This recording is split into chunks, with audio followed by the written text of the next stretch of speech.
브라질로 선교를 떠난 브라질 그 선교사님이 계셨는데 가족들을 데리고 이제 같이 브라질로 갔습니다. 근데 브라질의 그 밀림 쪽에 야노마노족이라고 있는데 그 야노마노족에 이제 파송을 받고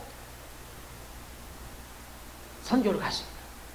선교를 가서 이제 다양을 풀고 그 동네를 이제 돌면서 주민들을 만나면서 이제 교제를 해야 될 거 아니에요. 그래가지고 이제 통역도 세우고 뭐 이렇게 하면서 아무튼 선교를 시작했는데 제일 먼저 놀란 게 뭐냐면 그 여인들이 자기 젖을 내서 개한테 젖을 먹이는 모습을 본 거예요. 강아지들을 놓고 개들을 놓고 그 개들한테 자기 젖을 먹이는 거예요. 이 모습을 보니까 이 선교사님이 이게 이제 컬처 쇼크라고 하죠. 문화 충격이죠. 어떻게 이런 일이 벌어질 수 있나. 야, 정말 이래서 내가 여기 와야 됐던 거구나. 복음은 기본인데 야, 이 문화적으로도 저 큰일 났다. 이 생각이 들어가지고 이제 막 설득을 시켰다네요. 이렇게 하시면 안 된다. 동물에게 이렇게 젖을 먹이고 그 젖으로 또 자녀들, 애기들한테 젖을 먹이면 큰 병에 걸린다. 여러분들은 잘 모르지만 세균이라는 게 있다. 눈에 보이지 않는 균이기 때문에 큰일 난다. 막 얘기하니까 이 사람들은 이해가 안 되는 거예요. 아무리 얘기해봐야. 그리고 오히려 이 개도 그동안에 그렇게 먹여서 키워왔대요. 그래서 말을 안 듣는 거예요, 이제.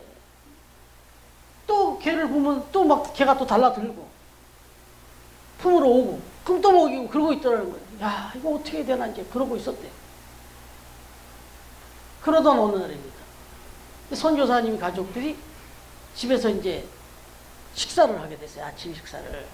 식사를 하고 있는데 빵하고 이제 우유 같은 걸 먹게 된 거예요. 근데 이제 그 부족분들이 이렇게 지나가다가 그걸 봤어요. 그러니까 관심이 있잖아요, 아무래도. 그래서 자세히 쳐다보다가 선교사님한테 묻는 거예요. 선교사님, 저 아이들이 먹고 있는 저 하얀 거 저게 뭐냐고 이제 물어본 거예요. 그러니까 이거 밀크라고 하는 거다, 밀크. 그랬더니 못 알아듣잖아요, 뭔지. 그래서 또 물어봐요. 그거 어떻게 만드는 거예요? 어디서 난 거예요? 이렇게 물어봤더니 설명을 하려고 보니까 이게 참 난감하더래요. 또 설명을 하려니까. 그래도 어떻게 해? 설명을 해야지. 그래서 소를 얘기하고 소에 젖이 있는데 그걸 짜서 그걸로 만든 게 우유다. 이렇게 얘기했더니 이 주민들이 깜짝 놀라더래요. 아니, 우리는 개한테 뭐 젖 먹이는 거 같고 뭐라고 하더니 소젖을 애들한테 먹인다고요? 이렇게 깜짝 놀라더라는 거예요. 그러면서 막 구역질을 하더래요. 이 부족들이 막 하더라는 거예요. 이 선교사님이 그 여인들이 개한테 젖 먹일 때보다 더 놀라더래, 자기들이. 뜻밖의 반응에 선교사님도 당황했죠. 이게 이럴 수 있겠구나. 내가 놀란 것보다 더 놀랄 수도 있겠구나.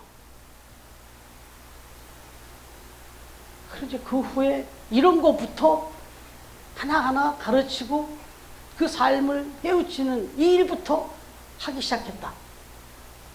복음은 사실 그 다음이었다. 이런 선교수기의 이야기였습니다. 여러분, 이 사람들이 개에게 젖을 먹이던 그 일을 멈추기까지 꽤 오래 걸렸다고 그래요. 여러분, 이게 일종의 문화에 붙잡혀 사는 거예요, 그냥. 태어나서부터 그렇게 보고 자랐어요, 그 사람들은. 그래서 그게 하나도 이상하지 않고, 그냥 그렇게 그걸 지적하는 것이 오히려 그걸 왜 지적하냐. 그리고는 당신네들은 뭐 그렇게 하면서 이렇게 돼버린 거예요, 이게. 여러분, 사람들은 누구나 다 무엇인가에는 붙들려 사는 겁니다. 사로잡혀 산단 말이죠. 벌써 우리가 몇 주 전부터 묵상해왔던 말씀에는 편견에 사로잡히는 사람도 있고 고정관념에 사로잡혀 사는 사람도 있고 오늘 같은 경우는 또 문화에 자기들의 살아온 삶의 그 방식에 붙잡혀 사는 사람도 있고 그렇다는 거죠. 근데 오늘 이제 우리가 묵상하려는 이 말씀에는 되게 거룩해 보여요. 홀리해 보여요. 왜냐하면 신앙 문제니까. 아주 자기들의 그 신앙에 딱 붙들려 사는 사람들이에요. 거기에 딱 붙잡혀 사는 거예요. 그런데 중요한 건 바른 신앙이어야 되는데 이게 조금은 잘못된 신앙이었다는 거죠. 어찌됐든 우리가 하나 살필 것은 지금 오늘 본문에 나오고 있는 유대인들은 자기들의 종교적 신념, 자기들의 어떤 전통적인 문화, 일종의 유대인들에게는 신앙도 문화였으니까 태어나면 항상 그렇게 살았어요. 그렇게 배웠고, 그리고 그것이 하나님을 위한 최고의 신앙이다 라고 이렇게 생각했기 때문에 거기서 빗나가고 거기서 벗어나는 사람들은 다 짐승 취급했고, 다 미개하게 취급했고, 다 정죄했다고요. 다시 말하면 오늘 말씀 내용들을 보면 이 종교적 신념, 잘못된 이 열심, 이 잡힌 이 사람들에 의해서 사도 바울이 위기에 처한 거죠. 그걸 천부장이 구별해 냈는데도 불구하고 지금 또 사도 바울이 그 사람들이 안타까우니까 그걸 깨우쳐 주려고 지금 설명하고 있는 거잖아요. 그동안에 자기가 예수 그리스도를 만난 그 과정, 그리고 예수 그리스도를 만나서 이야기를 듣고 말씀을 듣고 깨우쳐 보니까 자기가 그동안 했던 일들이 얼마나 어리석고 정말 죄를 짓는 일인지를 깨달았다는 거죠. 자기는 그게 진짜 옳다 생각하고 이게 정말 하나님을 위하는 일이라고 생각하고 했는데, 여기 지금 자기 앞에 서 있는 유대인들처럼 자기도 똑같이 그런 생각으로 그렇게 살았던 사람인 거 당신들 다 알지 않냐 이거죠. 그런 내가 바뀌었다. 그걸 얘기하려고 그러잖아요. 그것도 뭐라고 얘기하냐면 바로 그렇게 내가 하나님을 위하는 일이라고 생각했더니 그게 하나님을 핍박하는 일이었고 하나님 앞에 죄를 짓는 일이었더라. 이 얘기를 지금 하고 싶었던 거고 또 하고 있는 거예요. 그런데 이 얘기를 하는 동안에 이 사도 바울이 들려주는 이야기를 듣자마자 지금 한참 얘기해요. 그런데도 서두에 나오자마자 막 이 유대인들이 지금 화산이 폭발하듯 그냥 막 엄청나게 지금 분노를 표하죠. 22절부터 23절까지가 그 내용이에요. 한번 다시 읽어볼까요? 22절, 23절 시작. 이 말하는 것까지 그들이 듣다가 소리 질러 이르되 이러한 자는 세상에서 없애버리자 살려둘 자가 아니라 하며 떠들며 옷을 벗어 던지고 티끌을 공중에 날리니, 이 모습이요 막 지금 뭐 떠들고 던지고 막 날리고 지금 이 태도가 지금 막 너무 분노해가지고 막 어쩔 줄 모르는 거야. 이 사람들이, 유대인들이 막 지금 막 미치겠는 거예요. 막 저건 저런 인간 여기다 살려두면 안 되겠다. 당장 죽여버려야 된다. 막 이렇게 막 불을 막 못 참고 그랬다는 거예요. 우리가 주위에서 보는 그 분노하는 모습, 그것보다 더 심한 분노였어요. 그런데 그럼 왜 이 사람들이 이렇게 분노하게 됐냐? 이 사람들의 그 분노점을 건드렸냐, 사도 바울이. 무슨 얘기를 했길래, 우리 다 아는 얘기지만 다시 한번 찾아보면, 바울은 자신이 예루살렘의 그 유대인들에게 복음을 전하고 싶었는데, 나는 내가 이렇게 변했기 때문에 내가 그동안에 당신들처럼 그렇게 믿고 있다가 잘못 믿은 것을 알고 깨닫게 돼갖고 이제 내가 변화돼갖고 난 당신들한테 복음을 전하려고 이렇게 섰는데, 뭐라고 말을 하냐면 하나님이 여기다 복음을 전할 일이 아니라 너는 이방인에 가서 복음을 전하라고 했다, 이 얘기를 했어요. 자기들한테 복음 전한다는 말도 지금 기가 차 죽겠는데 뭐 이방인들한테 뭐 구원을 얘기하고 복음을 전해? 이런 나쁜 인간이 있나? 이런 거예요. 왜냐하면 구원이라고 하는 거는 자기들처럼 하나님 앞에 선택받은 선민들만의 특권이지, 무슨 저런 개 같은, 저런 짐승 같은 저런 유대인들한테, 저 이방인들한테 복음을 전해? 뭐 하나님이 그렇게 얘기했다고? 이런 죽일 놈이 있나 봐. 이렇게 된 거예요, 이제. 우리가 선민이고 정말 우리만이 구원받을 수 있다는 그 특권이 얼마나 감사하고 지금 그러고 있는데, 뭐 하나님이 이방인을 위해서 부르셨다고? 널 뭐 이방인한테 가서 복음을 전하라고 그랬다고? 이거 가만 안 둬야 돼. 이렇게 된 거예요. 그 다음에 두 번째 또 하나의 이유가 있어요. 자기들은 지금 그렇기 때문에 선민 사상에 젖어서 정말 다른 이방인들과는 다르다. 그래서 우리는 구원을 이미 확정됐지만 구원을 받기 위해서 평생 율법을 지키고 선조 때부터 그리고 지금도 그 율법에 목숨을 걸고 그렇게 경건하게 살려고 막 할례도 받고 율법도 정말 생명을 다해서 지키고 이렇게 살고 있는데 뭐 율법의 율자도 모르는 저 인간들, 할례 할자도 모르는 저 인간들이 구원을 받는다고? 이러니까 이제 막 이게 열불이 난 거예요. 이 열불이 난 거예요. 그래서 사도 바울을 막 잡아 죽이려고 했는데 이게 이제 철저히 지금 잘못된 신앙에 사로잡혔기 때문에 이런 일이 벌어진 거죠. 근데 여러분 이게 이 유대인들의 이런 모습으로 이렇게 하니까 좀 거리가 있게 들리지만 우리 삶의 자리로 이렇게 와보면요. 우리가 날마다 이러고 살고 있어요. 여러분 전에도 영상으로도 한번 그런 얘기 보여드렸지만 시어머니와 친정어머니의 입장 차이 아시죠? 아들과 딸을 가진 부모가 있었어요. 어머니가. 근데 어느 날 가까운 시간에 딸과 아들을 다 동시에 결혼을 시켰다 이거죠. 무슨 얘기인지 감 잡히시죠? 결혼을 다 보내고 났더니 막 주위 분들이 아유 이제 축하한다고 막 축하를 하면서 아우 그 딸 이야기부터 먼저 물으면서 아우 그 사위는 어떠냐고 이렇게 막 물었다는 거 아니에요?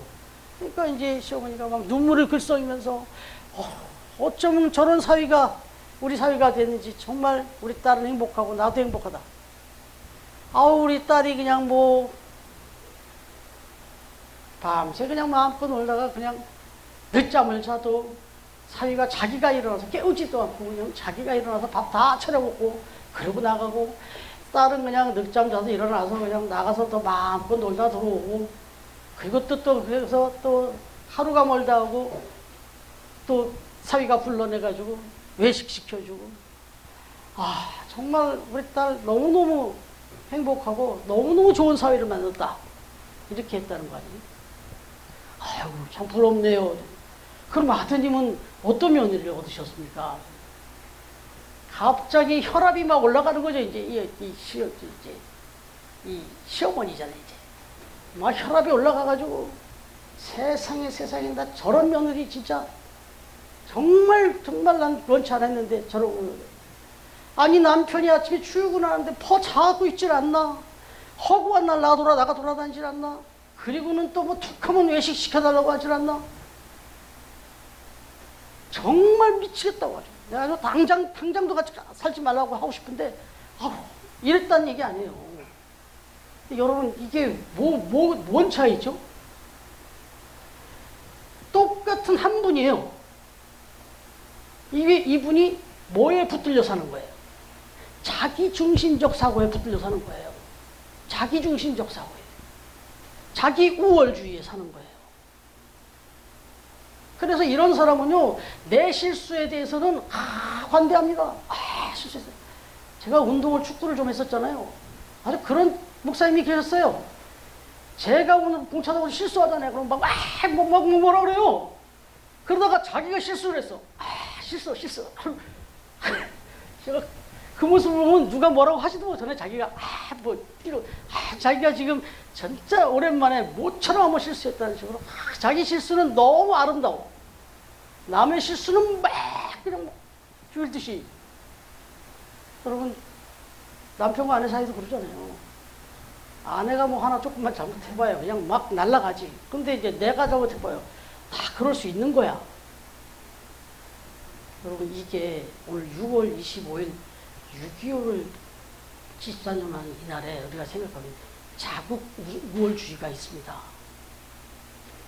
사실 남북한이 갈라진 건 서로 이념전쟁이 있었잖아요.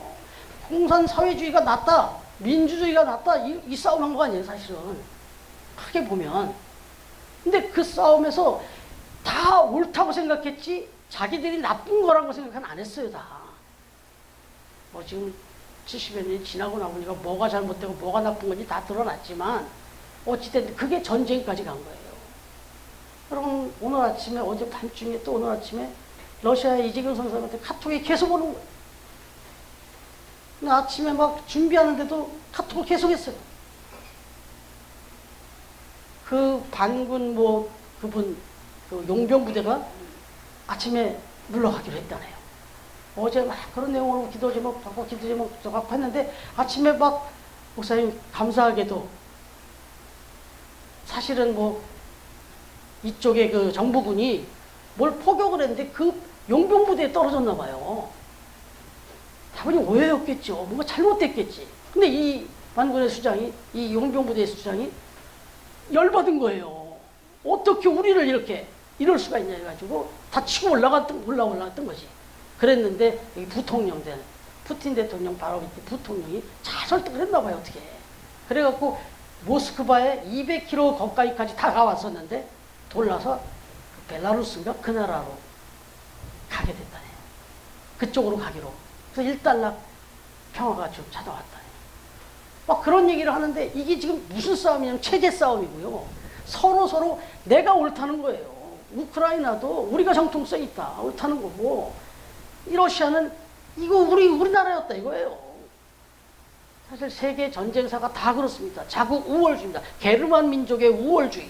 뭐 일본은 자기네 나라 그러니까 전체 가장 우수한 민족이라고 생각했기 때문에 다른 민족 사람들을 침공하는 정도가 아니라 개 취급하고 짐승 취급해서 말도 안 되는 막 처참한 죽임을 막 생체 실험을 하고 별짓을 다 한 게 사람으로 안 봤어요. 이게 지금 뭔가에 잘못 사로잡히면 이래요. 여러분, 이 자기중심적 사고에 사로잡혀 사는 건 이게 참 위험합니다. 그러니까 저와 여러분도 우리 스스로 돌아봐야 돼요.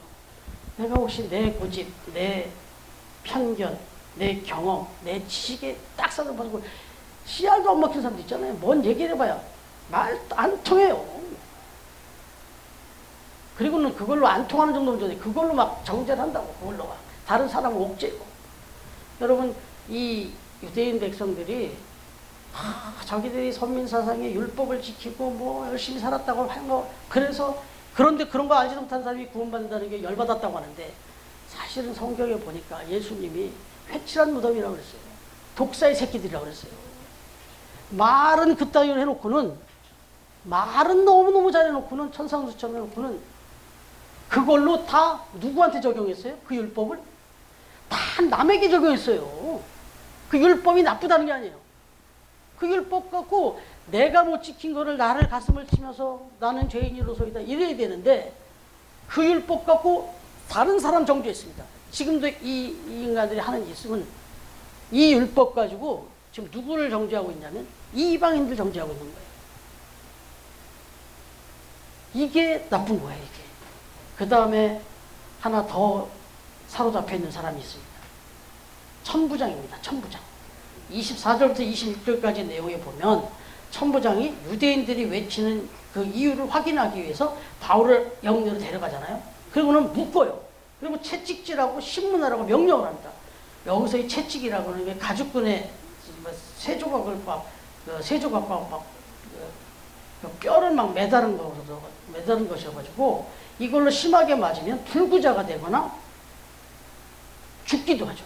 예수님이 채찍에 맞아서 그 달보리로 올라가실 때 맞았던 게 패션 오브 크라이스트라는 영화에 보면 그거예요. 그거. 살점이 뚝뚝 떨어져 나가고. 그래서요, 그 신문 방법, 이 구문 방법은요, 로마인들한테는 거의 안 썼답니다. 로마인들한테는 정말 뭔가 분명한 그런 어떤 역적이 아니고서야 이 로마인들한테 절대 이런 채찍을 쓰지 않았답니다. 그냥 이방인들이나 노예들을 신문할 때 그때만 사용을 했대요. 그래서 바울이 지금 옆에 있는 그 백부장에게 내가 로마 시민권자라는 걸 밝힌 거예요. 왜냐하면 이런 걸로 나를 신문할 사람이 아니라는 거예요. 나는 로마 시민이라는 거예요. 내가 이런 것 가지고 그것도 뭐 재판도 제대로 되지도 않은 상황에서 이런 걸로 나를 신문하겠다고 하는데 난 그런 사람이 아니다. 난 로마 시민권자다. 그랬어요. 그랬더니 이 백 부장이 깜짝 놀라는 거예요. 이 큰일 났거든. 로마 시민을 이런 식으로 한번 건드렸다가 이게 막 항소가 되고 나면 자기들이 날아가니까. 그 백 부장이 깜짝 놀라가지고 천부장한테 가서 얘기하는 거예요. 저 양반이 로마 신이랍니다. 이러니까 또 놀래요. 천부장도. 그래서 후다닥 달려옵니다. 또 네가 진짜 로마 시민이라고?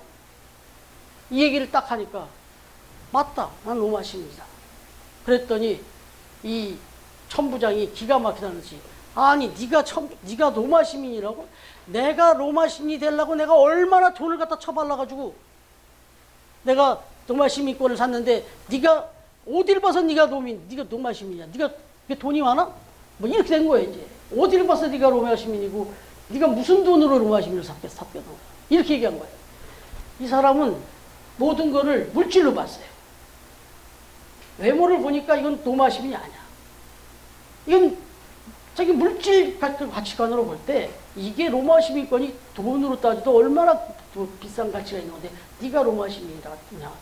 이 사람은 돈을 갖다 쌓아두고 가서 발라서 그 로마 시민을 샀던 사람이에요. 그러니까 이 사람은 자기의 명예와 자기의 출세를 위해서는 로마 시민권도 사야 되는 거지. 근데 여러분 이런 사람들이 우리 주변에 있습니까? 없습니까? 나의 출세와 영달을 위해서 돈 가지고 뭘 살려고 하는 사람이 있습니까? 없습니까? 한동안 지금도 이제 학위 인플레이션이라는 말이 이제 옛날 말이 됐어요. 너도 나도 외국에 나가서 학위를 따오는 게 아주 유행이었어요. 근데 외국에서 한국 사람 대상으로 학위 장사한다 소리가 나왔어요. 그냥 오기만 하면 돈만 가져오면 받아주는 거예요, 다. 그래서 딱 일정 기간 지나면 학위증 딱 떠서 줘요. 그럼 그거 들고 와서 내가 어디에서 이렇게 공부를 했다 이런 거 해가지고 이력서를 내고 뭐를 해서 그걸로 이제 자기의 영달을 또 추구하는 이런 일들이 벌어져가지고 나중에 알고 보니까 학위가 허위였네, 정말 형편없는 거였네 이래가지고 또 한참 사회 문제가 된 적도 있죠. 여러분 그 다음에 뭐 최근에도 그런 일이 벌어졌지만 정치권에서 이제 앞으로도 보세요. 내년 3월에 국회의원 총선이 있으면 각 당마다 공천권이라는 게 발동이 돼요. 지금 우리 그때 좀 시끄럽잖아요. 공천권 그거를 또 받기 위해서 어떻게 해요? 돈 갖다 바쳐요.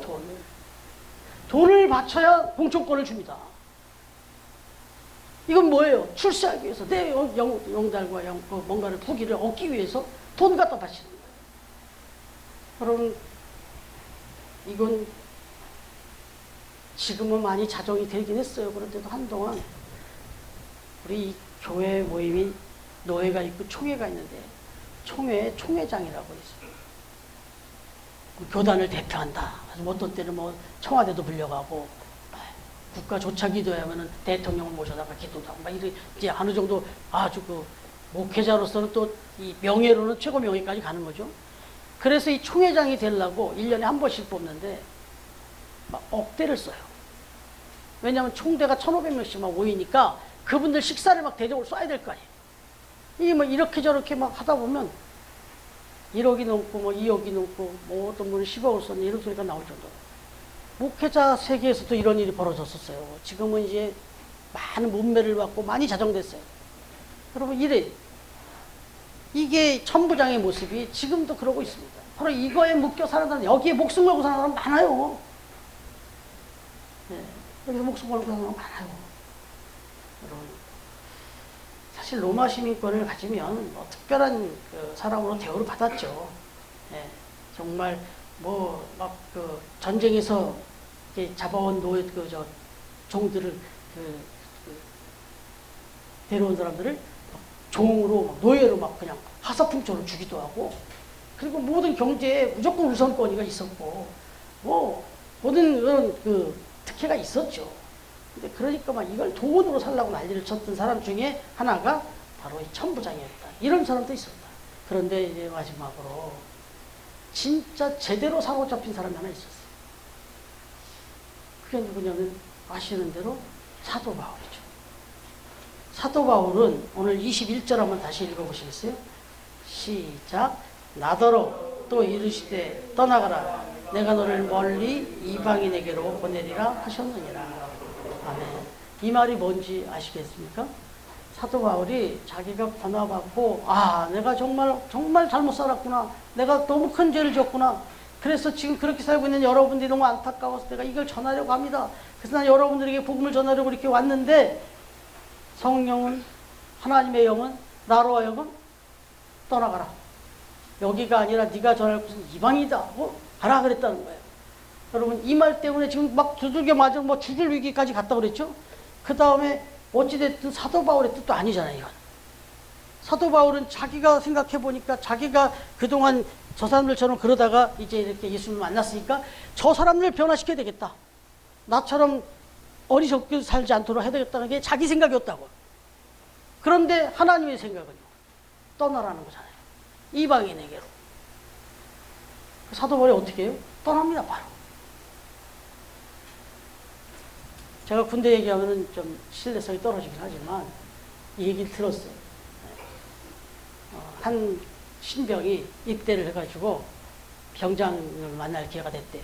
병장에게 이야기를 하게 됐대요. 상관님, 제가 2년의 시간 동안 군생활을 하는 동안 군생활을 잘하고 싶습니다. 어떻게 하면 잘해야 될지를 좀 가르쳐 주십시오. 이렇게 했다. 그랬더니 그 병장이 허허 웃으면서 너무 긴장하지 말고 아주 간단해. 뭐 어렵게 생각할 거 없어. 아주 간단해. 그냥 상관이 시키는 일만 잘하면 돼. 그냥 명령에만 순종하면 끝이야. 뭐 내가 뭘 해야 될지 미리 고민할 것도 없고 뭘 해도 고민하고 뭐 그것 때문에 염려하고 그럴 것도 없어. 그냥 너의 상사가 하는 얘기만 명령하는 것만 그대로 그 말만 따라서 그냥 그렇게 지내면 그 생활이 아주 편하게 즐겁게 끝날 수 있어. 이렇게 얘기했대요. 네, 알겠습니다. 이렇게 그랬죠. 그러더니 이 병사가 갑자기 또 생각을 해보니까 참 고민이 생긴 거예요. 그래서 뭐라고 어떤 고민이 났냐면, 병장님, 가만히 생각해보니까, 그럼 만약에 이 상관님, 저 상관님이 동시에 뭘 시키거나 명령하면 제가 어떻게 해야 됩니까? 이렇게 물었다는 거예요. 그랬더니, 그것도 고민할 거 없어. 그것도 고민할 거 없어. 너한테 명령하는 상사가 여러 명이 있어도 그 중에서 제일 계급이 높은 사람 말, 그 사람 말만 들으면 돼. 이렇게 얘기해 줬다는 거예요. 여러분, 이거 아주 간단한 얘기인데 저는 이 얘기를 듣고 너무너무 교훈이 된 거예요. 사도 바울이 여기 유대인들이 별소리를 다 하고 자기가 심지어 어떻게 하고 싶은 것도 있고 지금 천부장이 뭐 어쩌고저쩌고 하는 소리가 있고 막 분분한 의견들이 있지만 누구 소리만 들으면 되는 겁니까? 하나님 소리만 들으면 되는 거예요. 제일 높으신 분이니까. 그래서 하나님 명령만 따르고 난 간다는 거예요. 죽든 살든 그게 하고 싶든 하기 싫든 위험하든 안 위험하든 모든 걸 다 내려놓고 하나님이 시키는 것만 하겠다. 다시 말하면 나는 하나님에 붙잡힌 사람이다. 나는 이제 하나님과는 없다. 하나님의 명령만 따라 살겠다. 이렇게 명령을 그렇게 가지고 그걸 자기 사명이라고 생각했던 사람이 사도 바울이었다. 오늘 세 종류의 사람들이 나왔어요. 다시 한번 질문하면 여러분은 뭐를 여러분들이 제일 붙잡혀 사는 것 같습니다. 여러분을 붙잡고 있는 게 뭡니까? 그게 하나님이십니까? 그래야 된다는 거죠. 이것저것 막 복잡하게 겹칠 수가 있어요. 스케줄이 겹칠 때가 있고 결정을 겹칠 때가 있고 그럴 때가 있어요. 그때 물으십시오. 하나님께. 하나님 어찌하오? 하나님의 뜻대로. 내 뜻도 아니고 다른 누구의 뜻도 아니고 그 어떤 상황도 아니고 하나님의 뜻에 내가 순종하겠습니다. 이렇게 살아갈 때 이걸 우리가 다른 말로 하면 하나님의 영광을 위해 산다고 그러는 겁니다. 인간은 하나님의 영광을 위해 살 때 가장 행복하고 가장 성공적인 인생을 살 수 있다라고 성경은 아주 누누이 말씀합니다. 바라기는 처음 사랑하는 가족들이 어떤 것에도 사로잡혀 있지 마시고 다 오늘 나를 붙들고 내 삶을 움직이고 있는 그것들 다 하나님 앞에 내려놓으시고 하나님이 이끄시는 대로 그렇게 하나님의 붙잡힌 그런 삶을 살아감으로 말미암아 하나님께 영광 돌리고 그 영광으로 축복받는 그런 우리 처음 가족들 다 되기를 주님의 이름으로 축원합니다. 네.